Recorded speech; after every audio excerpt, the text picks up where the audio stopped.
So here are my finished embroideries for my sampler guidebook, and 2 of them I already laced on the cardboard.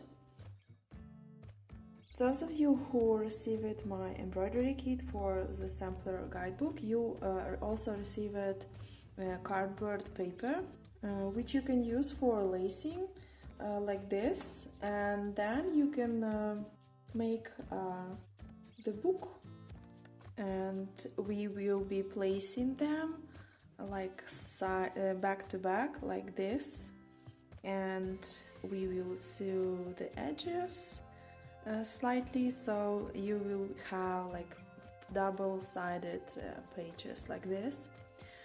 While you are stitching your sampler guidebook, you can frame them like this. In this video tutorial I will be showing you how I'm lacing those pages on the cardboard. So you will need just regular sewing threads like this. I used the white threads, and you will also need masking tape like this. It's white, so it's gonna keep the fabric well. Here is I used it here for those sides on the top and on the bottom under the lacing, so I will show you all the steps. So in your kit you got 2 types of cardboards. So you got 10 cardboards like this, so you can use them for your pages, and you got 2 cardboards. They are heavier and thicker. You can use them for the book cover, so we don't need them right now. We will use this cardboard. One side is white, so you can use, so you will place your embroidery on this white side, like this. Before stretching, you need to cut a little bit the cardboard, so the pages are going to be smaller than the cover. The size of the page you will find in the video description, and I will also update the general instructions for the sampler guidebook. So the size for this side should be this one, and for the longer side you need this size of paper. So I'm gonna be cutting this according to the sizes we will need. You just need to make sure that you use those sizes of paper for each page, and every page has the same size.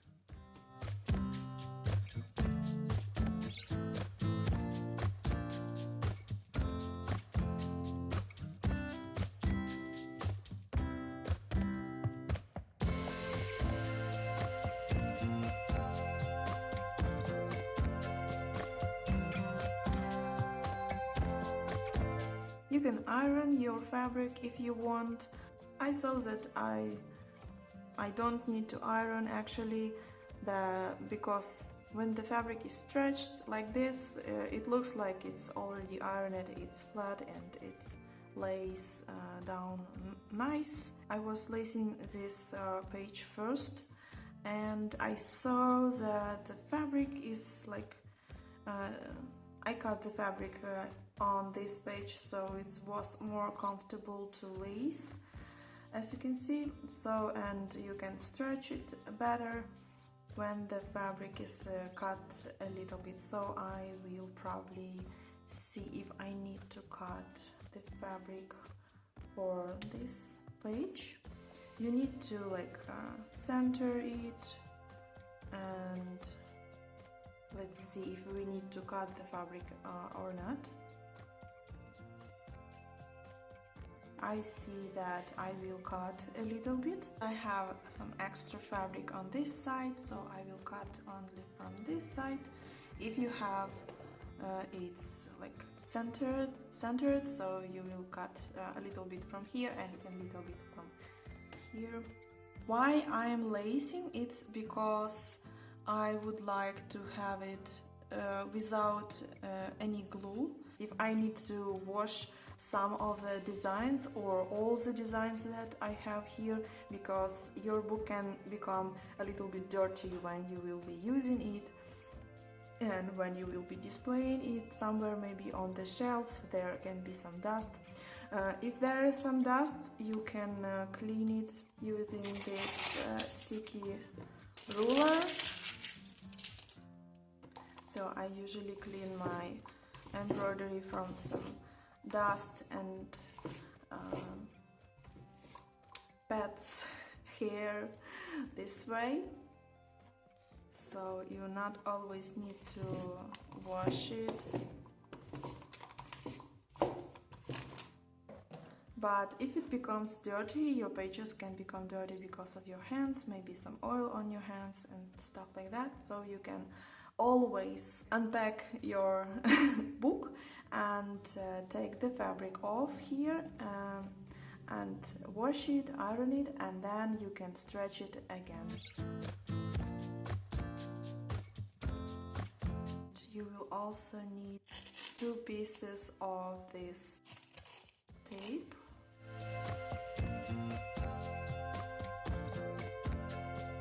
So you don't need to stretch it like really tight, just stretch it a little bit. You can always move this tape if you need to stretch it more.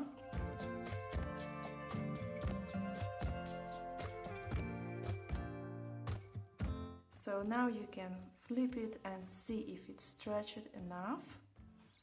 Maybe you can stretch a little bit more. Yeah, I can see that we can stretch it a little bit more, and I will be stretching from this side because I already have the space smaller here, so I will try to stretch it from the bottom side. And you can also check if your page is aligned horizontally. Also, I see that it looks fine. You can use a medium needle size.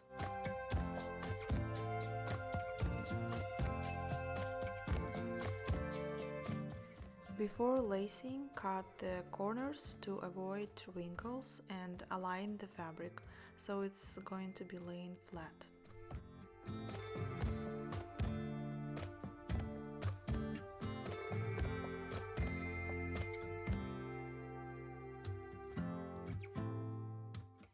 You will need one long strand, a bit more than 1 meter. Put the ends together and start with the loop.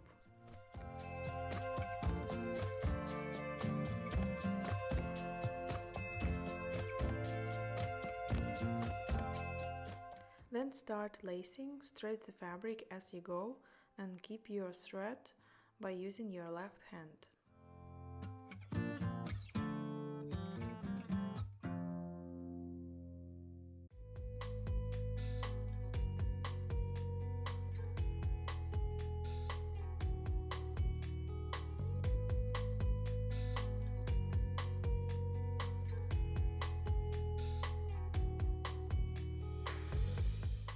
Continue lacing and stretching.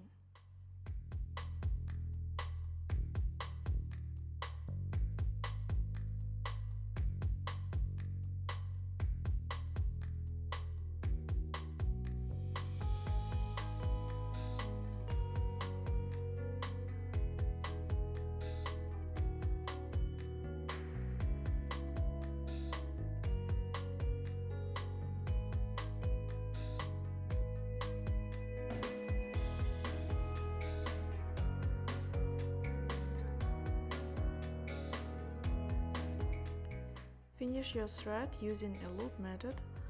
Fix your thread 2 or 3 times, this way.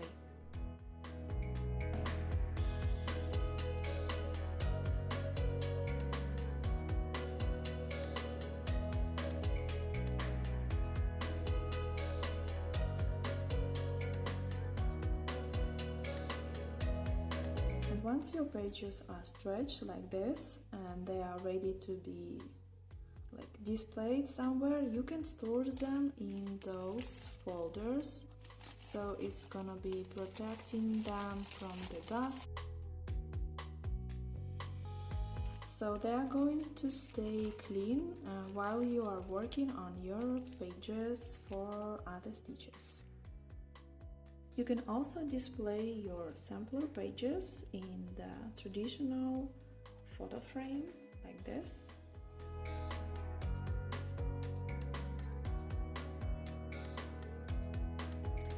I already started stitching my chain stitch sampler page, and I'm gonna be recording video tutorials for you guys today, and we'll be posting videos for this sampler page as soon as it's going to be ready. Maybe I will split it to 3 video tutorials. Yesterday my husband helped me to make a table for video recording near the window. I was looking for how to make it since I moved it, so it was not comfortable to do it on my main table, so now I have a comfortable place for it with daylight. I did cleaning and organized my stuff in the studio, and it looks so great now. And the issue with internet connection is also resolved, so now I can start doing live streams again. So see you soon in my next video. Bye!